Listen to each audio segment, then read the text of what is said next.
Baghdad में लाशें सड़ती थी तो सड़ी हुई लाशों की बदबू मराकश में आती थी।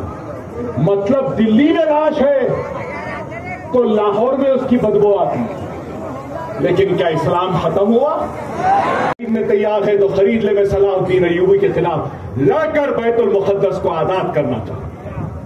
क्या तुमको मालूम अब्बासियों पर जब तातारियों ने हमला किया था तो बगदाद की दरिया दजला व फरात सुर्ख हो गई थी। मालूम तुमको? इराक बगदाद की दरियाएं दजला व फरात लाल हो गई थी और ऐसा कत्लेआम हुआ था। तुमको अगर कोई ये समझ रहा है कि तू हमको डराएगा और हम डर जाएंगे, नहीं, हम डरने घबराने वालों में से नहीं है। और ये औरंगाबाद है और ये अल्लाह की सरजमीन है। क्या आप डरेंगे, घबराएंगे, मायूस होंगे? कभी नहीं होना। मायूसी कुफ्र की निशानी है। तुम्हारा अल्लाह तुम्हारे साथ है। अगर ऐसा वक्त आएगा तो बेफिक्र रहो। मरने वालों की फहरिस्त में सबसे पहले अकबरुद्दीन ओवैसी होगा, जो अल्लाह के रसूल और अल्लाह की किताब कुरान के लिए अपनी जान की बाजी लगाए। लिंचिंग की बात हो रही है, हिजाब की बात है, लेकिन याद रखो इन सब हालात से क्या तुम डरे हुए हो? डरना भी नहीं चाहिए। तारीख के औराख को उठा कर देखो। मैं बार बार कहता हूं कि मुत्तहिद रहो, इत्तेहाद पैदा करो। क्यों? कि तादाद में ताकत नहीं होती, इत्तेहाद में ताकत होती है।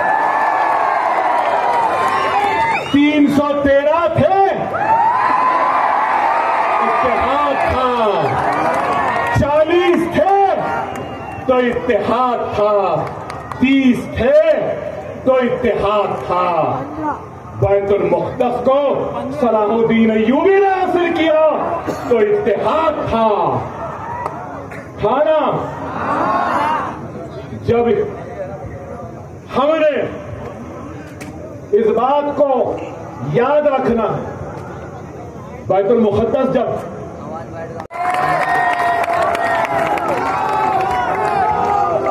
मैं किसी का जवाब देने नहीं आया, मैं किसी को बुरा बोलने नहीं आया। जरूरत ही नहीं है, जरूरत ही नहीं है। तुम्हारी हैसियत नहीं कि मैं तुमको जवाब दूं। अरे मेरा कोई गलती है, तू तो बेघर है, तेरा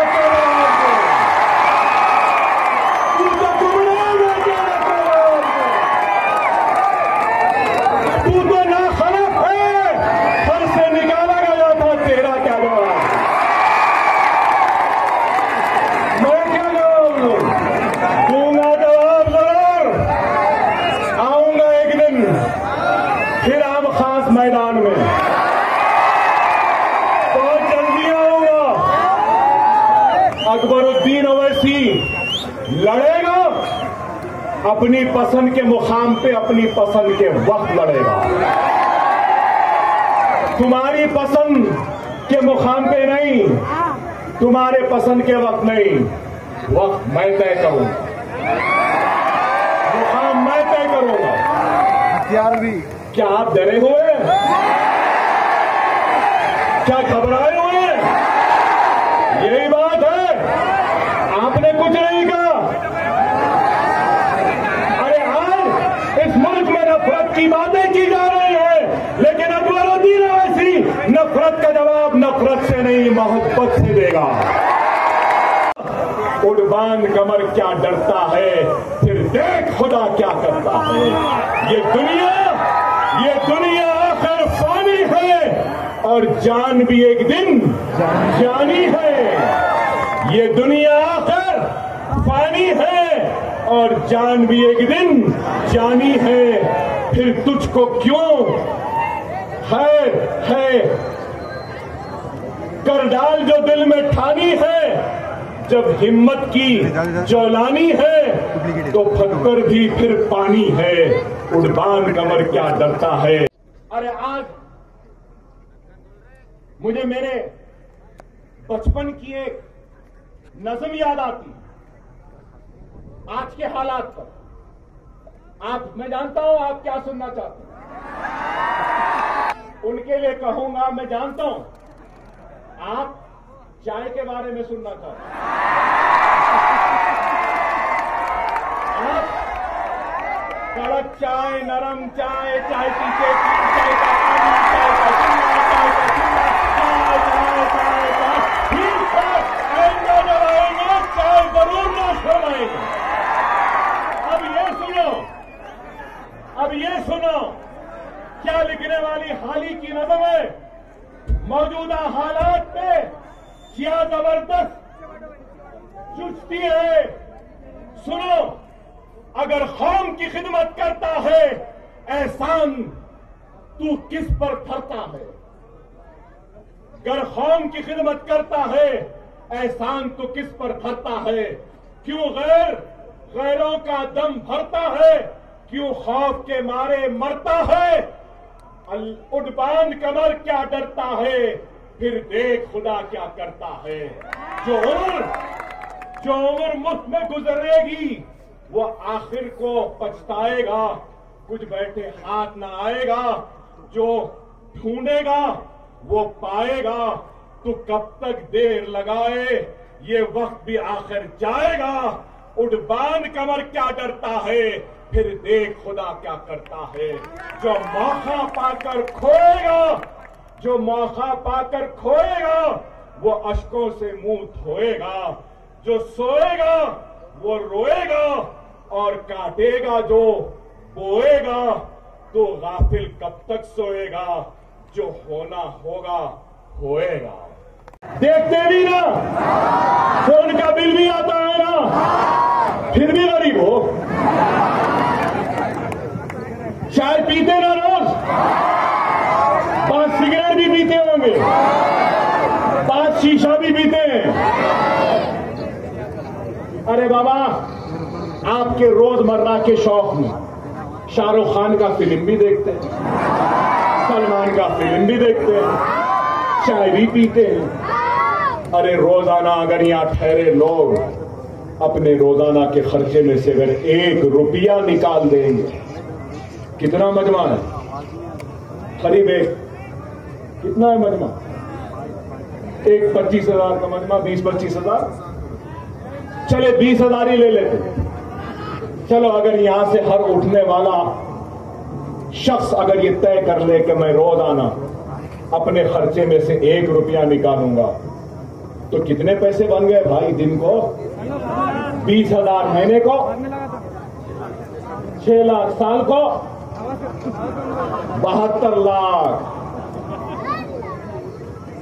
गौर करो, इस शहर में खुद तुम अपने बलबूते पर 1 नहीं 10 ऐसे इमारतें बना सकते हो। 250 करोड़, 2,500 करोड़। अरे भाई, मेरा हिसाब जो मैंने किया है ना, कम से कम 7,000, ज्यादा से ज्यादा 40,000 करोड़ मुसलमान ज़कात निकालता है, फिर भी कहते हो कि तुम गरीब हो। दूसरी बड़ी अगर कोई दौलत है या ताकत है तो वो ला इलाहा इल्लल्लाह मुहम्मदुर रसूलुल्लाह है। तीसरी ताकत है तो तुम रसूलुल्लाह की उम्मती हो। चौथी ताकत क्या है? अरे तुम्हारे पास जो निजाम है ना, वो किसी के पास नहीं है। फोन तो खोलो कैलकुलेटर, आप भी खोलो कैलकुलेटर। एक हिसाब बताता हूं, फोटो के लिए तो खोलते हैं ना फोन, एक हिसाब के लिए खोलो। मुसलमानों की आबादी कितनी है मुल्क में? 20 करोड़। 20 करोड़ है ना? ठीक है भाई, 25 करोड़, 20 करोड़, ठीक है। साहिब इस्तिताअत कितने मुसलमान हैं? कितने? जिन पे ज़कात वाजिब है, फर्ज है, वैसे कितने मुसलमान हैं? कितने? चलो आप गिन लो, मैं बोलूंगा नहीं भाई सिर्फ 25 लाख, 25 करोड़ में से 25 लाख, चलो 25 लाख ही ले लो। एक आदमी पे 25,000 मिनिमम, 1 लाख या 1 करोड़। मेरी तो 1 करोड़ से ज्यादा की ज़कात, मैं खुला कह रहा हूं, खुला कह रहा हूं। चलो 25 लाख लोग, पेट में अकड़ियां नहीं है, लेकिन फिर भी इतनी देर मुखातिब हो, क्या कोई बोल सकता है कि कमजोर हूं?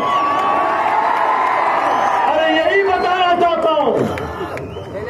दुनिया इल्जाम लगाई, झूठे इल्जाम लगाए, बदनाम किया, रुसवा किया, लेकिन उसमें भी अल्लाह ने नाम दिया, आपके दिलों में मोहब्बत दी। अल्हम्दुलिल्लाह अदालत से बाइज्जत बरी हो।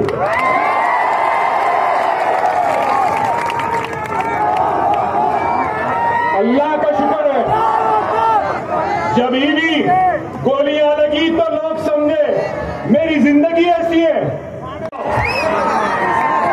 42,65,472 टोटल एनरोलमेंट में से मुसलमानों का एनरोलमेंट 1,66,228, 1,66,228।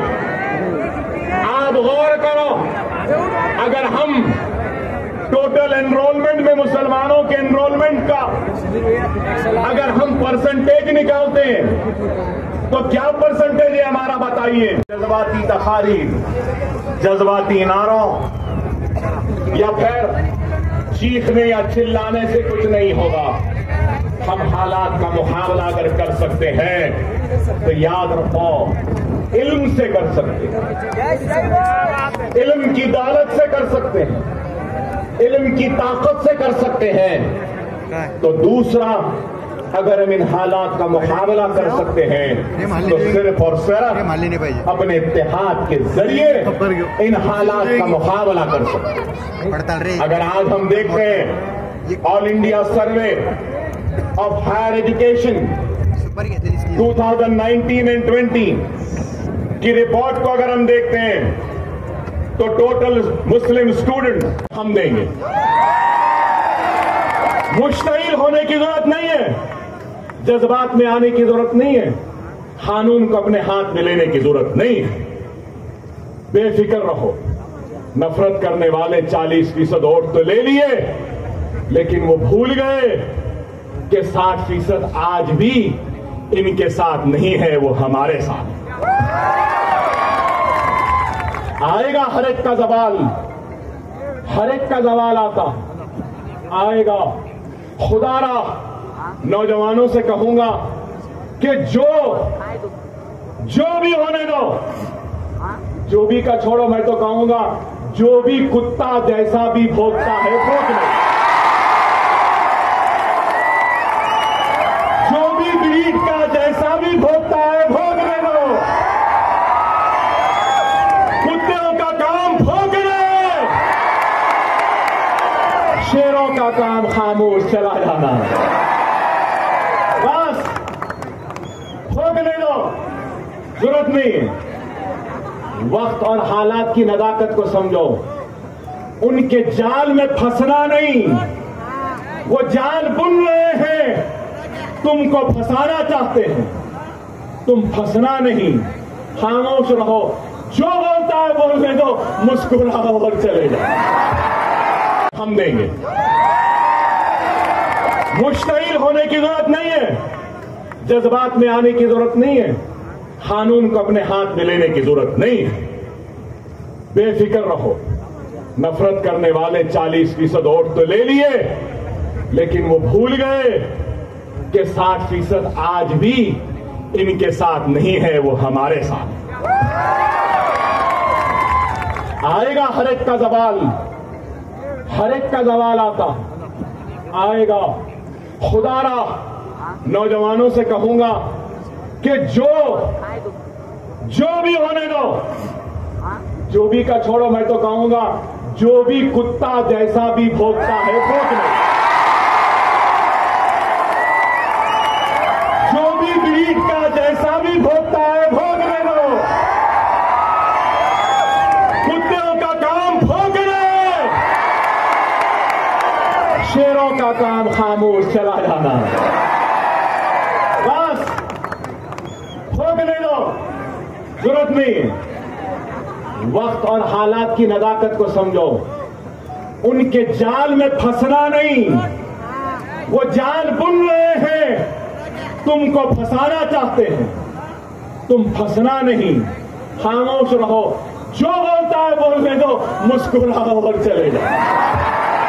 भागा हूं ना, कभी भी दौलत के पीछे भागा हूं, ना कभी इख्तिदार के पीछे भागा हूं। मुझे दुनिया में किसी का खौफ नहीं है, किसी से डरता या घबराता नहीं हो। सिर्फ डरता हूं तो मेरे पाक परवरदिगार अल्लाह से डरता हूं।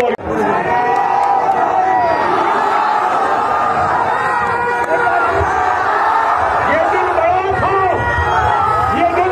था, इसलिए हमने जामा दी वो हुक्मरानी की सरजमीन पर, अपने वसी दिल में हर किसी को जगह दी। इसलिए आज दुनिया शहंशाह अकबर को भी याद करती है, शहंशाह बाबर को भी याद करती है। उनकी तादाद देखते हैं तो 42,65,472, 42,65,475 टोटल एनरोलमेंट हायर एजुकेशन में स्टूडेंट्स का, उसमें मुसलमानों का। हमारा एनरोलमेंट इतना 11 स्कूल है हैदराबाद में। पहला स्कूल कैसे बना आपको मालूम? अभी इम्तियाज जलील साहब ने कहा कि अकबर ओवैसी साहब पे हमले होने के बाद में उन्होंने अपनी जिंदगी को वक्फ कर दी गरीबों की मदद के लिए, तालीमी इदारे बना दिए। मैं ये बात कहना चाहता हूं, मुझ पर हमला होने से पहले, मुझ पे गोलियां लगने से पहले, चाकुओं के जरब लगने से पहले मेरे 2 स्कूल ऑलरेडी जब चलते थे। अगर मैं आज जिंदा हूं ना, तो शायद वो 2 स्कूल के बच्चों की दुआओं की वजह से जिंदा है।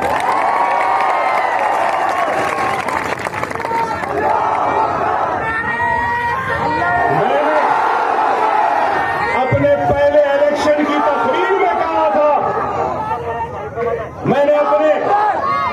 इलेक्शन की तकरीर में कहा था, कि अकबरुद्दीन ओवैसी इंतखाब लड़ रहा है तो एमएलए बनने के लिए नहीं, जब मैं मुंतखब हो जाऊंगा तो मैं मासूम बच्चों के खानों पे बस्ता और किताबों का बोझ देना चाहता हूं और इनके मासूम उंगलियों में कलम थमाना चाहता हूं। इस नीयत से इलेक्शन लड़ा और अल्लाह और उसके रसूल की कसम, मैंने अपने रहने के लिए घर बाद में बनाया। एमएलए बनने के बाद मेरी जो तनख्वाह थी 99 में, जो भी तनख्वाह थी हर महीने की बचाता था। हर महीने मीटिंग होती तो जाता था, क्योंकि मीटिंग में भी हमको सिटिंग फीस मिलती है। फिर दूर मीटिंग रहती, विशाखापट्टनम दूर, जो आंध्र प्रदेश था तो दूर भी जाता था। प्लेन का टिकट देते थे तो कहता था नहीं, वो प्लेन के टिकट के पैसे दे दो, मैं गाड़ी में या बस में चला जाऊंगा। और वैसा जाता था। एक साल नहीं, 2 साल नहीं, 3 साल नहीं, 4 साल तक मैंने अपने एमएलए की तनख्वाह को हाथ नहीं लगाया और उसके बाद 50 लाख रुपए जमा हुए तो उन 50 लाख रुपयों से एक टूटा फुट्टा छोटा मोटा स्कूल तामीर किया। उनकी तादाद देखते हैं तो 42,65,472 42,65,475 टोटल एनरोलमेंट हायर एजुकेशन में स्टूडेंट्स का, उसमें मुसलमानों का